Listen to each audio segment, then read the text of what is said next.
আসসালামু আলাইকুম। অতিরিক্ত জেলা ও দায়রা জজ চতুর্থ আদালতের কার্যালয়ে নিয়োগ বিজ্ঞপ্তি প্রকাশিত হয়েছে, যেখানে সকল জেলার প্রার্থী নারী পুরুষ উভয়ে আবেদন করতে পারবেন।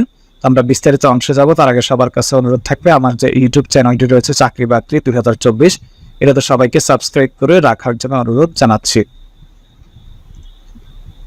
মানব পাচার অপরাধ দমন ট্রাইব্যুনাল চট্টগ্রামের নিম্নবর্ণিত শূন্য পদে সরাসরি জনবল নিয়োগের নিমিত্তে নিম্নবর্ণিত শর্ত সাপেক্ষে উল্লেখিত পদের বিপরীতে যোগ্যতা সম্পন্ন প্রার্থীদের নিকট থেকে দরখাস্ত আহ্বান করা যাচ্ছে। পদের নাম গাড়ি চালক, পদ সংখ্যা 1টি, 9,300 থেকে 22,490, অষ্টম শ্রেণী পাস, মোটর গাড়ি চালানোর বৈধ ড্রাইভিং লাইসেন্স থাকতে হবে।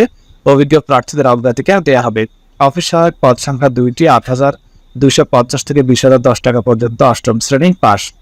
প্রার্থীকে আহ্বায়ক নিয়োগ কমিটি, অতিরিক্ত জেলা ও দায়রা জজ চতুর্থ আদালত চট্টগ্রাম বরাবর সহস্তে লিখিত আবেদনপত্রে এই তথ্যগুলো উল্লেখ করতে হবে। অর্থাৎ চাকরি, যে কোনো সরকারি চাকরির যে ফর্ম রয়েছে সেটা পূরণ করলে হবে। আবেদনপত্র আগামী 1 সেপ্টেম্বর 2024 তারিখ বেলা 5টার মধ্যে অফিস চলাকালীন সময় ডাকযোগে অথবা সরাসরি আহ্বায়ক নিয়োগ কমিটি অতিরিক্ত জেলা বরাবর পৌঁছাতে হবে। উক্ত তারিখ ও সময়ের পর কোনো আবেদনপত্র গ্রহণ করা হবে না। 1/9/2024 তারিখে বয়স 18 থেকে 30 বছরের মধ্যে থাকতে হবে। আবেদনপত্রের সাথে যে সকল কাগজপত্র দিতে হবে সেগুলো এখানে উল্লেখ রয়েছে, দেখে নেবেন। 20 টাকার ডাক টিকিট সহ একটা ফেরত খামো সাথে দিতে হবে। আবেদনের ফি হচ্ছে 100 টাকা। এই চালানের এই নম্বর কোডে দিতে হবে।